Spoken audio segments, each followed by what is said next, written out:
مامۆستا مرحبا بخێراتی. مرحبا gelek sabî di nava xêrê de bî. Ez rewşewe napirsim ev du roje hûn di nava cengê de ne cengek êriş çêbûye li ser we li ser saziyên we niha daw çi ye mesele çi ye dewleta Tirkiye çima tam di vê demê de davêje ser sazî û dezgehên we.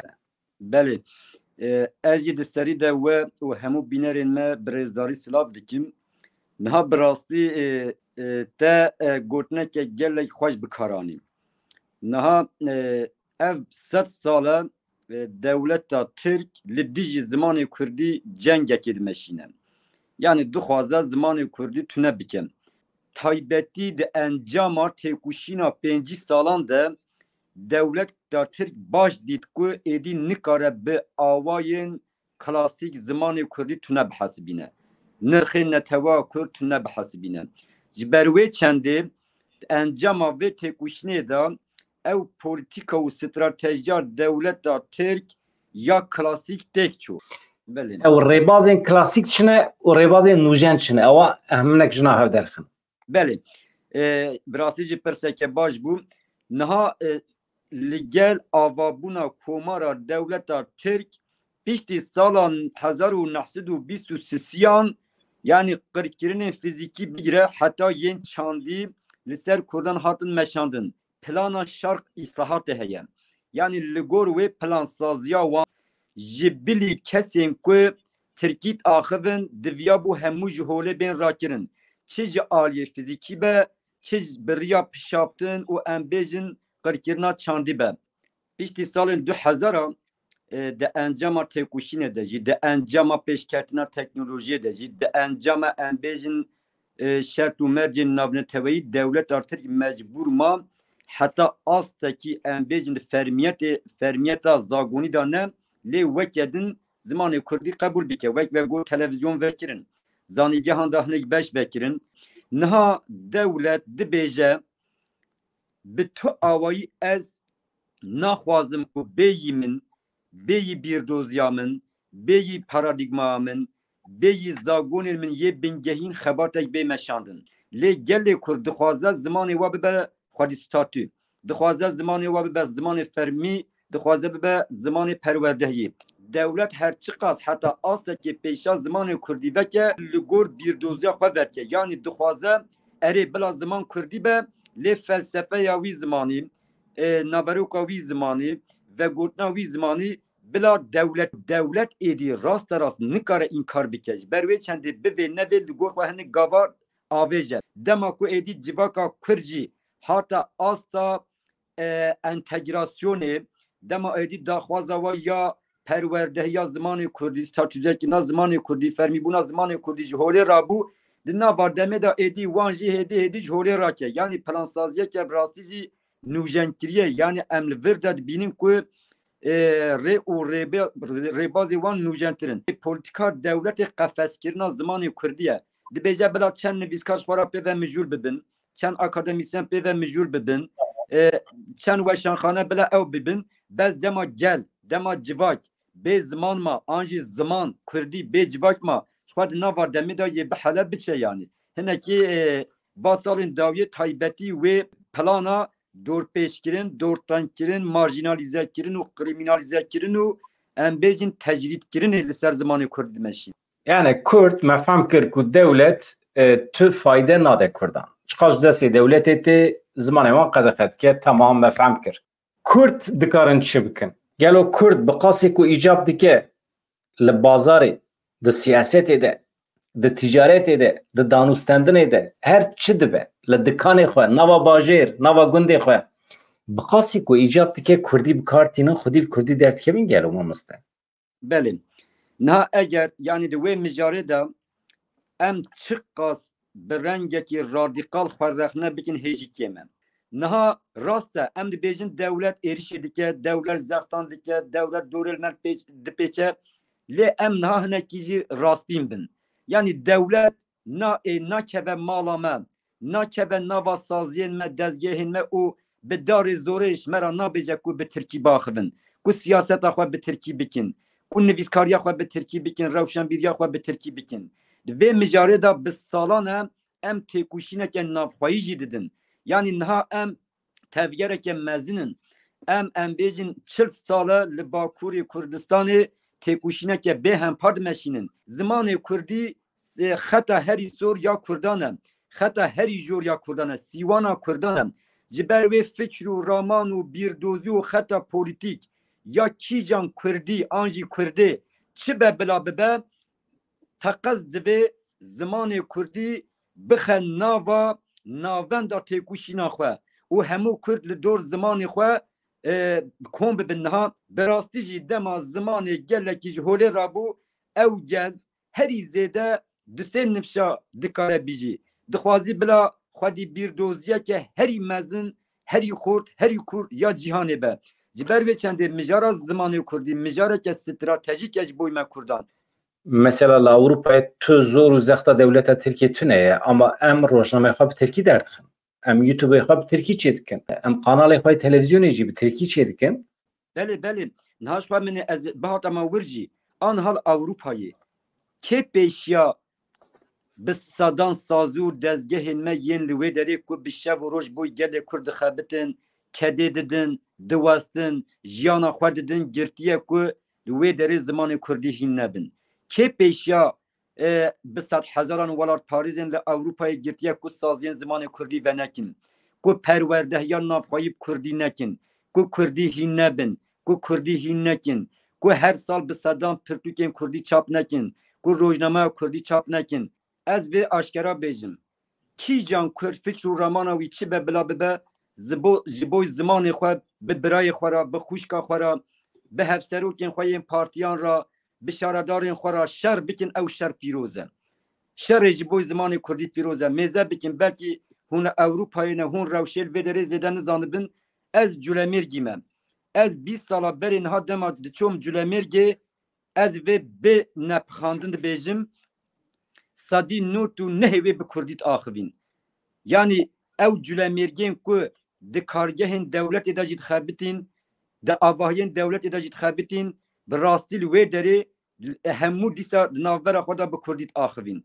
Lê ez par çome Culemêrgê zarokên wa sedî not êdî Tirkî axivin bûne Tirk yani demartê bi Tirkî baxivî hûn jî baş zanin her zimanekî xwedî şîfre ye xwedî qod e her peyveke zimanekî xwedî rihiyeteke xwedî karaktereke xwedî keseteke niha tu bi kîjan zimanî biaxivî piştî demê ew kodên wî çanda wî zimanî wî gelî wî milletî êdî ser te serweriya xwe saz dike.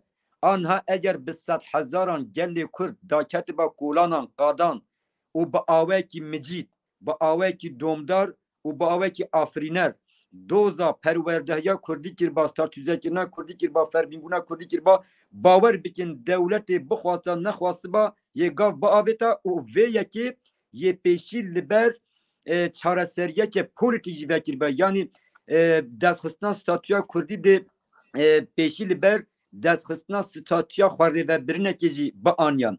Îja niha yek ji ber wê çendê divê em li xwe vegerin bi sedan milyar sedan trilyon para ji bo tiştê cuda xerc dikin û em bêjin em wandanên aliyekê ji bo zimanê Kurdî çi qas bütçe vediqetînin çi qas xebarkaran îstihdam dikin çi qas em bêjin ziman hezan perwerde dikin divê teqez êdî gelê Kurd vê bipirse vê bibêje bêminnet be mijara ziman mijareke bêminnetiye ye em vê aşkera bibêjin mêze îro şaredariyên me hene em zelal bêjin şaredariyên ku ji bo zimanê Kurdî çanda Kurdî û nirxên netewa Kurd di asta herî jor da xebatan nemeşînin têkoşînan nemeşînin di nava xwe da di çarçoveya polîtîkayên pirzimanî de Kurdî jî di asta herî jor da serwer nekin tu ferqa wan şaredariya û şaredariyên qewûmê namîne em vê zelal bêjin ji ber wê çendê divê şaredariyên me jî em jî xwe li gor ve eyar bikin divê em rexnedayîna xwe bi vî awayî bidin gelê xwe êdî gelek hêsane em 24 saeta em bêjin dewlet wihaya dewlet wihaya dewlet dijminê zimanê Kurdiye dewlet xwaza zimanê Kurdî ji holê rake dewlet nizanim çiye filan bêvan tamam em çi dikin yani em wek şexs jî divê her Kurdek jî xwedî stratejiya xwe ya zimanê Kurdî be جبر وی دما ام دبیجن بلا هر کردک ببه کردی پارێزek ببه مامۆستای زمانی کوردی ام هر مالکی بکن کردیگه ام وی وکی پروپاندان نابیجن li Bakurê Kurdistanê tu romaneke herî bi nav û deng binivîsîne bawer bike 200-300 heb nayên xwandin. Dibe ku 500 an jî 1000 heb bên belavkirin ew jî gelek nivîskar didin hevalên xwe, hogirên xwe, dosên xwe, nizanim çiyên xwe. Werdinava var dusê rojan da. We bihîst ku li Amedê 20 nivîskar kom bûne û ev êriş şermizat kirine. We bihîst eger we bihîst ve bêjin. Ez jî bipirsim. Weqet saziyekî Kurdan ku bi Tirkî weşanê dike weqet dîtiye ku ji bo xatirê vê rojê ji bo xatirê van êrişan weke reaksiyon rabûbe yek saetekî xwe kurmancî weşanê kiribe min jî nediye. Weqet rojnameyek Kurdan ku bi Tirkî normal weşanê dike weqet diye ku weke reaksiyona li hember van êrişan rabe rojnameyekî bi Kurdî derxe.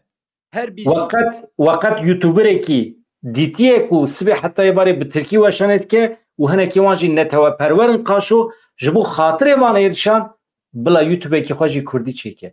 Bawer bikin hûn çi qas bernameyên bi Tirkî bikin naveroka wa çi qas dewlemend jî be di mijara ziman da xizmeta zimanê Tirkî dike û em bêjin dijberiya zimanê Kurdî dike û dibe sedem ku zimanê Kurdî hêdî dortang bibe angu xizmeta asimilasyonê bike dibe êdem vî navî lê bikin li Culemêrgê, li Wanê, li Amedê, li Şirnexê, li Cizîrê dema siyasetmedarek bi Kurdî axive an jî dema nivîskarekî ku Kurd e lê bi Tirkî de axive ew gel li dijî wa kîjan reaksiyonan pêk bîne ew reaksiyon şoreşkerin. Qebûl nekin ji wan bixwazin ku Kurdî baxibin wan protesto bikin ew reaksiyon şoreşkerin. Go pêşa salê heştêyan dema carna go askeran dewriye digerand. Digot dihatin dema dihatin gundê me ser malê me da digirtin ev ji ber cemedaniyan egalan go gerek zeft û zordarî me dikirin go dema me Kurdî bersîva war didan go li me dixistin. Got neva çi zimana hûn taxibin.